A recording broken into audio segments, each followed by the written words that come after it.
네, 안녕하세요. 정신과 의사 전현수입니다. 이번 시간에는 지난 시간에 이어서 명상을 우리가 어떻게 구체적으로 하고 또 명상에서 뭔가를 경험할 수 있나에 대해서 이야기를 하겠습니다. 명상은 우리가 어떤 존재인지 또 우리 몸과 마음이 어떤 건지를 잘 알아서 그에 맞게 살고, 그리고 또 명상을 통해서 이 마음 다스리는 훈련이 돼서 살아가면서 어려움이 없이 살아갈 수 있도록 하는 것입니다. 그래서 이 명상은 크게 두 가지로 볼 수 있습니다. 하나는 이렇게 지금 현재 우리의 어떤 통상적인 의식을 가지고 우리 자신을 순간순간 관찰하는 그런 명상과, 또 그것을 좀 보완할 수 있는 이 삼매라는 어떤 특수한 상태를 만들어서 우리 자신이 뭔지 알아서 그에 맞게 사는 것입니다. 그래서 그 중에서도 이 마음 챙김 명상이라 해서 현재 우리 마음을 집중해서 하는 이 마음 챙김 명상에 대해서 이번 시간에 좀 구체적으로 알아보겠습니다.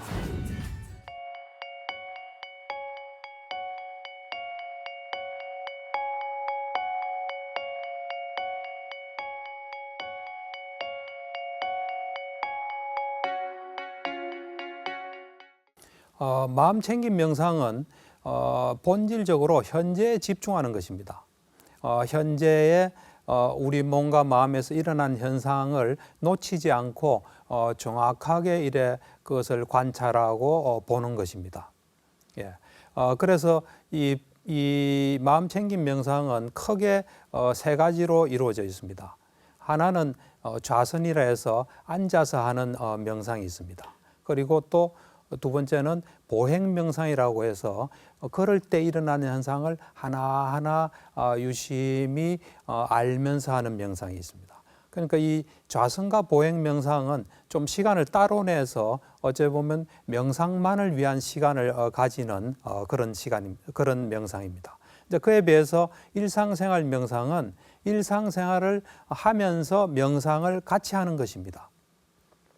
우리가 이 자선과 보행 명상이 형식을 갖추어서 명상에 오로지 집중하기 때문에 집중력도 높아지고 마음도 고요해지고 또 여러 가지 중요한 경험도 할 수 있습니다. 그렇지만 우리가 하루 종일 이 자선과 보행 명상을 하기는 어렵습니다. 아무리 하루 종일 하는 수행자도 밥도 먹어야 되고 또 화장실도 가야 되고 또 빨래도 해야 됩니다. 그럴 때 그 생활을 명상화하지 않으면 이 허점이, 하루 종일 명상하는데 좀 허점이 생길 수가 있습니다. 그래서 그런 점에서 일상생활 명상은 하루 종일 명상하는 그 어떤 길을 열어줍니다. 그래서 이제 첫 번째로 좌선을 보면 각 명상마다 사실 다 특징이 있습니다. 장점이 있고 또 공통적인 점이 있습니다. 모든 명상의 공통점은 다 집중력을 높여주고 또 마음을 고요하게 하고 안정되게 하는 건 다 똑같습니다. 그렇지만은 또 좌선은 좌선대로 어떤 특별한 뭐가 있고, 보행 명상은 보행 명상대로, 또 일상생활 명상은 일상생활의 어떤 장점이 있습니다. 먼저 좌선을 하면 우선 좌선이라는 것은 굉장히 그 호흡이라는 미세한 거를 알아차리는 과정이기 때문에 그 어떤 집중력이 굉장히 높아질 수 있습니다. 그리고 마음이 굉장히 고요해질 수 있습니다. 그렇게 되면 우리가 평소에 이 미세한 미묘한 정신작용을 좌선에서는 잘 관찰할 수 있습니다. 그래서 어찌 보면 명상의 상징이 좌선이죠. 명상한다면 다 누구나 눈을 감고 고요히 앉아 있는 것을 떠올릴 겁니다. 그래서 이제 좌선이 이 명상을 제대로 하려면 좌선을 또 잘하는 것도 굉장히 중요합니다. 그래서 우선 이 좌선의 어떤 자세에 대해서 제가 조금 이야기를 해보겠습니다. 좌선은 두 가지로 할 수 있습니다. 하나는 지금 보시는 것처럼 이 방바닥에 앉아서 할 수 있고요. 또 때로는 또 의자에 앉아서도 할 수 있습니다. 의자에 앉아서 하는 것도 아무런 지장이 없습니다. 그래서 몸이 불편하다든지 때로 어떤 사정이 있으면 의자에 앉아서 해야 됩니다. 그렇지만 이제 방바닥에 앉아서 할 수 있으면 하는 게 좋습니다. 그래서 우선 간단하게 그 자세를 보면은 우선 그 앉는 자세가 세 가지가 있습니다. 결과부절에서 그 이제 부처님께서 앉아서 명상하실 때 결과부자를 하셨습니다. 그 왼쪽 이 발이 오른쪽 무릎에 닿입니다. 그 다음에 또 오른쪽 그 발이 왼쪽 무릎에 닿이는 이 자세가 결과부자 자세입니다. 결과부자 자세는 그냥 자세에 전혀 신경 쓸 필요가 없습니다. 이 자세가 굉장히 안정되고 좋은 자세입니다. 이걸 할 수 있다면 하는 게 좋은데 이 자세는 오래 유지하기가 어렵기 때문에 보통 사람은 하기 어렵습니다. 그래서 결과부자보다는 반가부자를 또 하는 사람들도 꽤 있습니다. 반가부자는 한쪽 발이 한쪽 반대쪽 그 무릎에만 올라가는 자세입니다. 뭐 이렇게 될 수도 있고 또 이렇게 될 수도 있습니다. 근데 이제 사실은 좀 오랜 시간에 앉기에는 결과부자도 그렇고 반가부자도 그렇고 좀 눌리기 때문에 나중에 좀 통증이 생길 수 있습니다. 그래서 저 같은 경우는 평자를 많이 합니다. 평자는 그냥 이 다리가 겹치지 않고 발이 겹치지 않고 이렇게 놓인 자세입니다. 이 자세가 비교적 오래 앉아 있을 수 있는 자세입니다. 근데 이제 이래 되면은 허리를 펴는데 좀 신경을 써야 됩니다. 이 좌선에서는 가장 중요한 게 이 허리를 잘 딱 펴는 겁니다. 결과부자는 뭐 자동으로 허리가 딱 펴진 상태인데 이 평자 경우는 좀 신경을 써야 됩니다.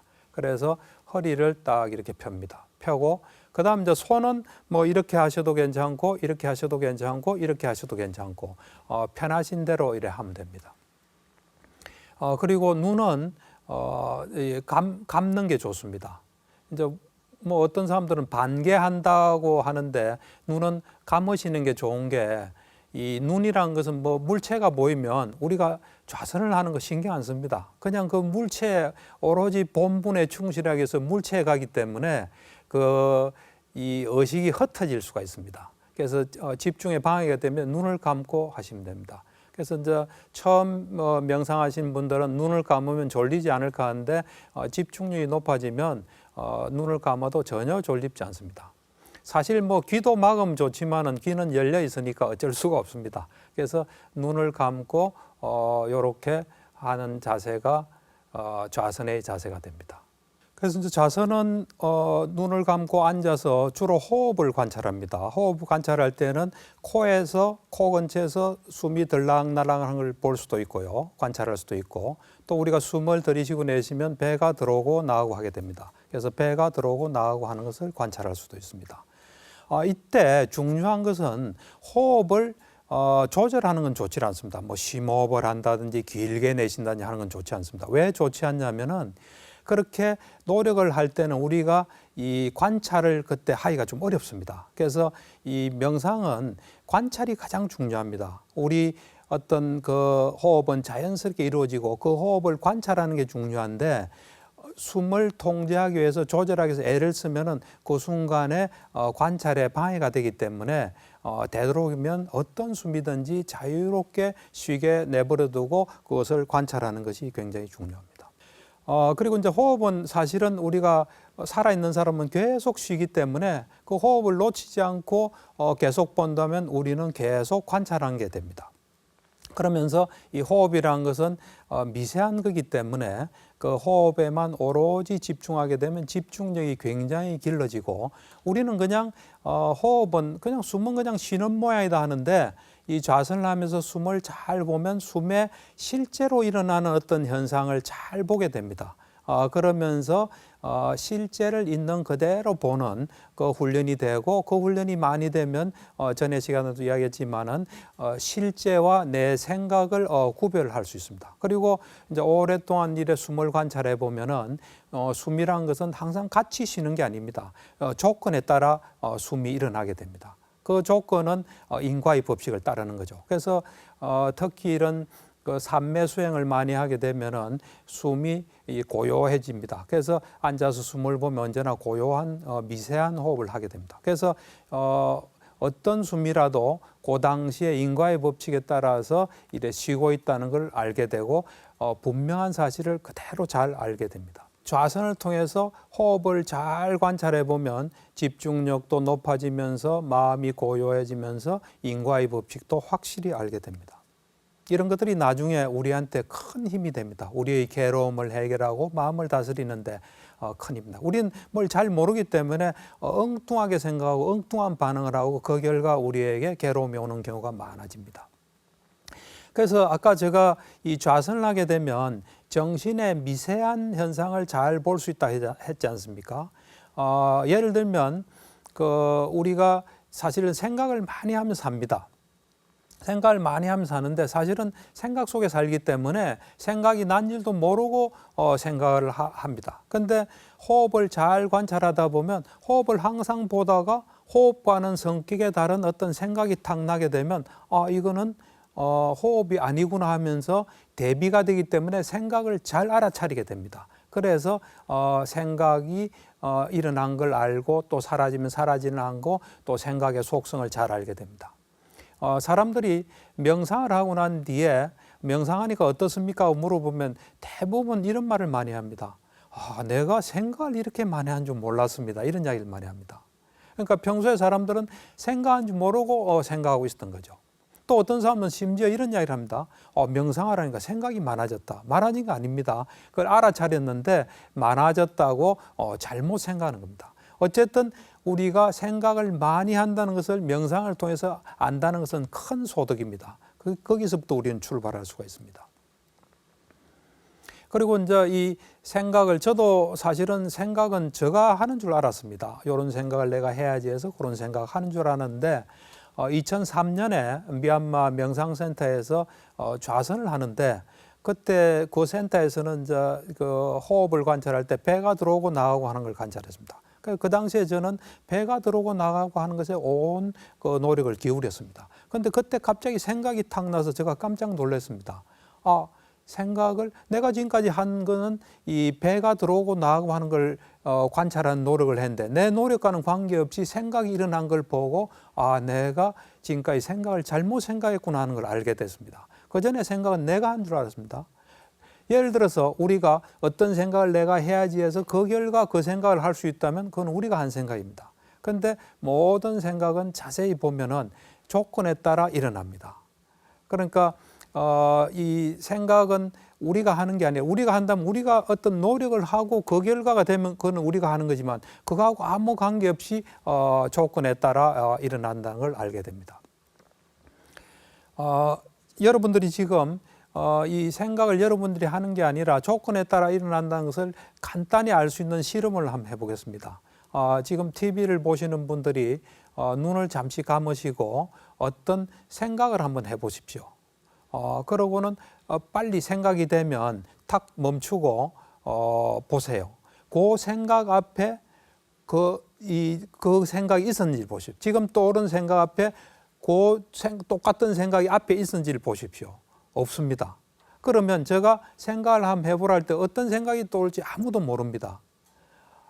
사람들은 그런 미세한 관찰을 못하기 때문에 생각을 내가 했다고 생각하는데 실제로는 조건에 따라 떠오릅니다. 생각뿐만 아니라 모든 정신작용이 다 조건에 따라 들어옵니다. 그러니까 제가 볼 때는 다 그 어떤 어떤 현상입니다. 정신작용인데 그 내용이 다르니까 우리가 이름을 좀 달리 붙였습니다. 생각이다, 의지다, 감정이다, 무슨 기억이다 이래 붙였을 뿐이지 모든 생각은 조건에 따라 떠오릅니다. 그런데 우리는 우리 머릿속에 든 것에 영향을 받습니다. 기분 나쁜 생각이 들면 기분 나빠집니다. 또 어떤 의지가 들면 그 의지대로 하기가 쉽습니다. 그런데 본질적으로 보면 우리가 그걸 통제할 수 없다는 겁니다. 그래서 그러면 우리가 어떻게 살아가야 되냐 하고 진정한 어떤 고민이 시작되고 우리가 잘 살 수 있도록 하는 길을 우리는 찾아야 됩니다. 제가 이 의지는 사실은 제일 먼저 관찰한 게 이제 생각에 대한 거고 그 다음에 이제 관찰한 것이 의지인데 의지는 마음대로 내는 줄 알았습니다. 근데 저한테 그런 생각에 그 브레이크가 걸린 것이 제가 처음으로 그 2003년도에 수행을 할 때 그 삼매 경험을 했습니다. 그 당시에 이제 배가 들어오고 나가고 한 걸 봤는데 저 마음이 이 배가 들어오고 나가고 하는 걸 보는 것에 딱 악교풀로 딱 붙어 있다는 걸 느꼈습니다. 그러니까 딱 거기에 고정돼서 다른 어떤 것도 할 수 없었습니다. 그 보는 의지 외에는 다른 의도를 낼 수가 없었습니다. 그때 저한테 의지는 내 마음대로 내는 게 아니구나 하는 생각이 언뜻 들었습니다. 그러면서 이제 일상생활을 하면서 계속 순간순간 몸과 마음을 관찰해 보니까 의지가 조건에 따라 떠오른다는 걸 알고 그럼 내 마음대로 한번 의지를 내보자. 과거에 내가 생각했던 거 해보니까 그게 도저히 불가능하다는 사실을 알았습니다. 그러니까 의지도 조건에 따라 떠오릅니다. 여러분들도 저 말을 듣고 한번 저와 같이 똑같이 노력을 해보면 그걸 알 수가 있습니다. 그래서 이러한 어떤 생각이다, 감정이다, 의지다 이런 속성을 잘 알면 우리를 잘 이래 보호할 수 있고 또 덜 괴롭게 할 수 있습니다. 그건 뭐 차근차근 앞으로 이야기를 하겠습니다. 그래서 이제 좌선을 통해서 가장 우리가 잘 알 수 있는 것은 마음의 속성입니다. 사실은 마음은 굉장히 빨리 일어났다 사라지고 빨리 움직이는 것이기 때문에 마음의 속성을 알기는 참 어렵습니다. 그래서 이 좌선을 통해서 마음의 속성을 이래 잘 보면은 마음은 크게 두 가지의 속성을 가지고 있습니다. 하나는 이 마음은 언제나 어딘가에 가서 영향을 받는다는 사실입니다. 좋은 대상에 가면 좋은 영향, 나쁜 대상에 가면 나쁜 영향. 사실은 대상 자체가 좋고 나쁜 건 없습니다. 그것을 이래 보는 우리의 마음에 이제 따라 있긴 하지만 쉽게 이야기하면 어쨌든 좋은 대상에 가면 좋은 영향, 나쁜 대상에 가면 나쁜 영향인데 한 번에 한 곳을 갑니다. 그래서 사람들은 뭐 어떤 애들은 학생들은 이 음악 들으면서 공부한다고 생각하는데 사실은 음악 듣다가 공부하다가 왔다 갔다 하는 겁니다. 마음은 순간적으로 보면 한 대상에 가서 영향을 받습니다. 그 다음 두 번째 마음의 중요한 속성은 뭐냐면 마음이 어느 쪽으로 자꾸 가면 그쪽으로 길이 난다는 겁니다. 내가 가고 싶지 않아도 갈 수밖에 없습니다. 이렇게 본다면 우리는 우리한테 좋은 것을 누구나 원합니다. 좋다는 건 마음이 편안하고 행복하고 정신이 건강하기를 원합니다. 그 반대는 원하지 않습니다. 그 반대는 마음이 괴롭고 불행하고 정신이 불건강합니다. 근데 우리가 원하는 건 편안하고 행복하고 정신이 건강한 건데 잘 모르기 때문에 안 좋은 대상에 자꾸 갑니다. 자꾸 가면 절대로 좋은 것은 기다리지 않습니다. 그러면서 또 그쪽으로 길이 나기 때문에 불행한 삶을 살 수밖에 없습니다. 그래서 이런 마음의 속성을 잘 알고 명상을 통해서 잘 관찰해서 확실히 잘 있게 되면 마음을 안 좋은 쪽으로 가게 잘 내버려 두지 않습니다. 이제 좌선에 대해서 좀 이렇게 이야기를 했고요. 그다음 이제 보행 명상이라는 게 있습니다. 이 보행 명상은 걸을 때 일어나는 현상을 하나하나 관찰하는 겁니다. 이제 보행 명상 역시 집중력과 관찰력을 굉장히 높여줍니다. 그리고 우리 마음을 편안하고 고요하고 안정을 시킵니다. 그러면서 이 걷는 현상을 유심히 보면 여기서 우리 어떤 몸과 마음의 관계를 잘 깨달을 수 있고 어떤 인과의 법칙을 잘 깨달을 수 있는 좋은 기회가 됩니다. 그래서 이 보행 명상도 굉장히 중요합니다. 그래서 이제 좌선도 중요하고 보행 명상도 중요하고 또 일상생활 명상도 중요합니다. 그래서 이제 보행 명상은 제가 이제 간략하게 좀 이야기를 하면 이거는 이제 눈을 감고 하면 안 됩니다. 눈 감으면 어지러지라거나 쓰러지기 때문에 눈을 뜨고 해야 됩니다. 그렇지만 아까도 이야기했다시피 눈이라는 것은 이 무슨 물체가 보면 마음이 가기 때문에 자칫하면 집중을 흐트릴 수 있습니다. 그래서 조심을 해야 됩니다. 그래서 이제 보행 명상할 때 자세는 우선 이 눈은 그냥 한 1m 50 전후 되는 곳에 그냥 탁 갖다 둬서 넘어지지 않도록 하는 걷는데 지장 없도록 눈은 이제 가 있게 합니다. 그 다음에 우리 의식은 걷는 동작 하나하나에 집중합니다. 근데 이제 걷는 동작 하나하나에 집중하고 이제 손 위치는 뭐 이렇게 할 수도 있고 또 이렇게 할 수도 있고 또 요렇게 할 수도 있습니다. 그래서 제일 처음에는 제가 한번 걸어보면 제일 처음에는 오른발 왼발이 나가는데 눈은 앞에다 그냥 탁 두고 의식은 오른발 왼발이 나가는데 집중합니다. 그때 뭐 이름을 붙여도 좋습니다. 왼발이 나가면 마음속으로 왼발, 오른발이 나가면 오른발. 예를 들어서 요 팔을 이렇게 한다면 이렇게 요 왼발이 나갈 때 왼발 나가는 걸 잘 알면서 이렇게 나갑니다. 의식은 다 여기 가 있습니다. 그래서 왼발, 오른발을 이렇게 천천히 나가는 걸 다 알면서 이렇게 나갑니다. 그래서 처음에는 이제 그 왼발, 오른발 하는 데다가 집중을 합니다. 그래서 그게 이제 어느 정도 잘 숙달이 되면은 그 다음은 우리가 크게 보면 왼발, 오른발이 나가지만 그 왼발이 나갈 때 또 오른발이 나갈 때 잘 보면 3단계 걷기를 합니다. 잘 보면 발을 항상 듭니다. 그 다음에 갑니다. 그 다음에 놓습니다. 그래서 요 3단계 걷기에서는 하나하나의 어떤 걷는 3단계 동작을 잘 느끼면서 보면서 이렇게 걷습니다. 그래서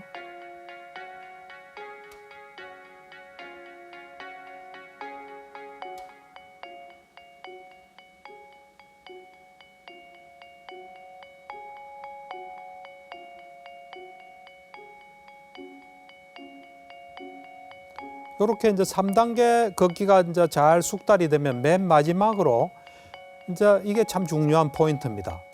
걸을 때 잘 보면 발을 들 때 그냥 무턱대고 드는 게 아닙니다. 들고자 하는 뭔가 이 마음의 의도가 있기 때문에 드는 겁니다. 그래서 그거를 잘 이렇게 느끼면서 보면서 이렇게 듭니다. 그 다음에 갈 때도 가고자 하는 마음이 있기 때문에 가는 겁니다. 그래서 그걸 잘 보면서 가고 놓고자 할 때도 놓고자 하는 마음이 있기 때문에 놓는 겁니다. 그걸 이제 잘 보면서 걷는 거.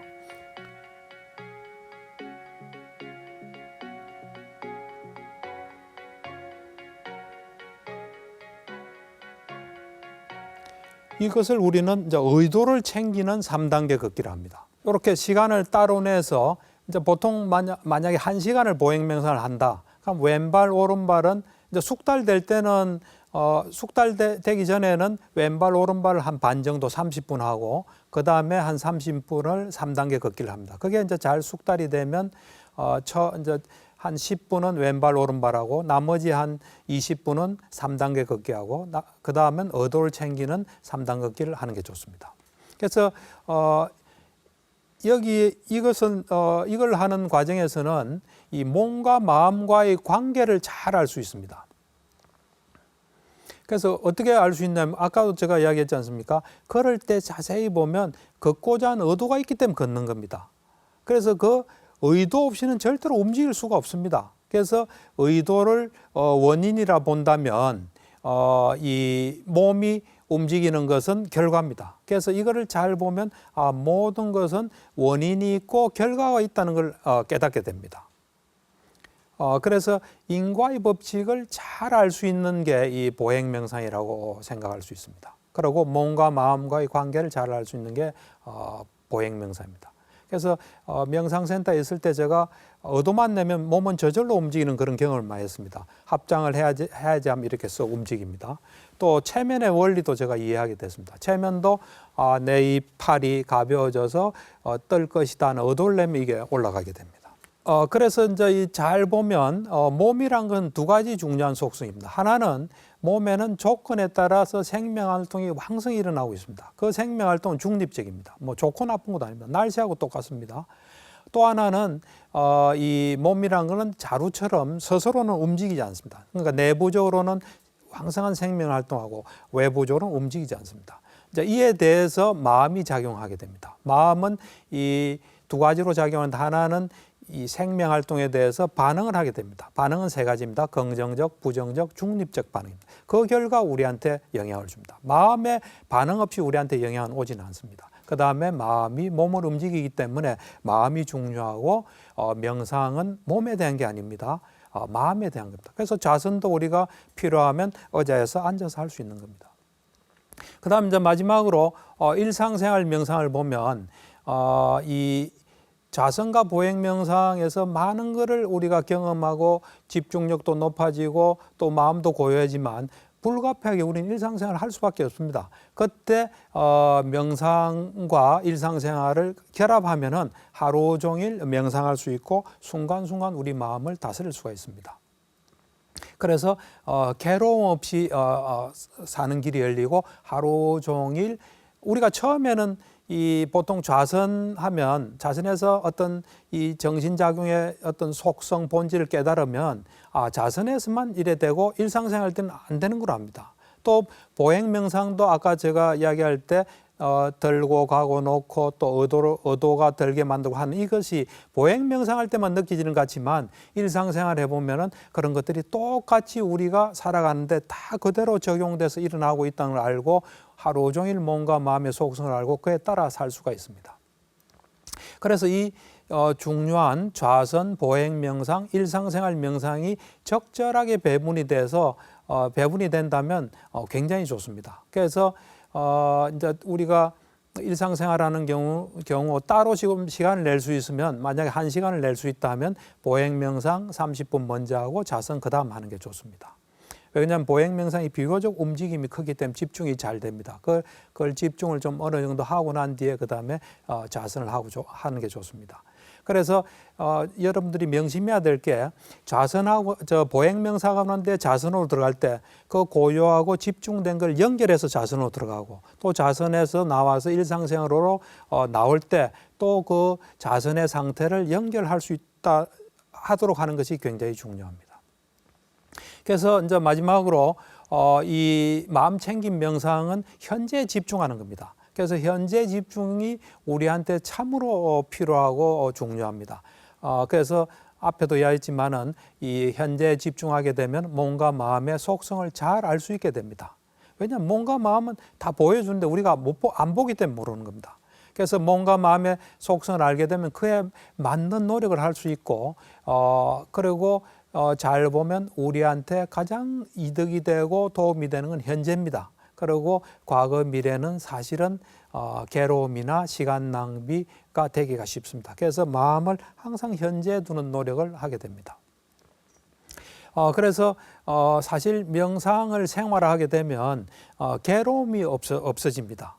그러면서 이제 이 명상이라는 것은 현재에 집중하기 때문에 현재 집중을 하면서 집중력이 굉장히 높아집니다. 과거 미래로 간 것은 계속 이 대상 저 대상 왔다 갔다 합니다. 어떤 사람 보고 어제 무슨 일이 있었습니까 하면 잘 몰라요 하는 사람은 대부분 생각을 많이 해서 이래 왔다 갔다 했기 때문에 잘 모릅니다. 우리가 명상을 통해서 현재에 집중해야 되면 어제 있었던 일을 비교적 잘 이래 알 수가 있습니다. 그래서 명상을 통해서 집중력이 깊어지면 본질을 깨달을 수 있고 또 명상을 통해서 현재 하는 일을 잘 보다 보면 분명한 알미 생기고 생각과 실제가 다르다는 거 알고 모르고 분명해서 살아가는 데 큰 도움이 됩니다. 지금까지 이 마음 챙김 명상, 현재에 집중하는 명상에 대해서 이야기를 했습니다. 참으로 중요하고 우리에게 큰 도움이 되기 때문에 항상 곁에 같이 두고 살았으면 합니다. 다음 시간에는 다른 또 하나의 큰 명상의 축인 사마타오 이빠사나 삼매를 닦고 법의 어떤 삼매를 닦는 것에 대해서 이야기하겠습니다. 경청해 주셔서 감사합니다.